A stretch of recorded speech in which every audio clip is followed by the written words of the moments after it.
Priatelia, týždeň. Poďme sa usmievať na toto krásne slnečko, ktoré nám dodáva energiu. Už klasicky máme slepačí jar a druhá polievka je s takou hlivou, ústricovou, zemačkami, pórom a bylinkové krutony, ktoré si šupnete jednoducho na to. A ideme rovno z kraja. Segedinský guláš, niečo dodať, papamia, knedlík.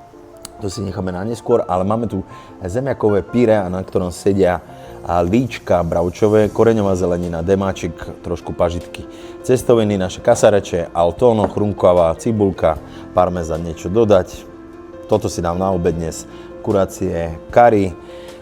Máme trošku jasminovej ryže, koriander, sezam, niečo dodať. Toto si myslím, že bude celkom lietať. Pripravili sme si pre vás tekvicové risotko. Máme trhané hovädzie, nakladaná tekvica, parmezán, trošku nakladané cvikle, tekvicový olej. No a posledné jedlo, ktoré samozrejme nemôže nám chýbať niečo sladké. Máme takéto krásne tvarové pyrohy, lesné ovocie a orechová granula. To je všetko. Priatelia, a pozerajme sa na svet optimisticky.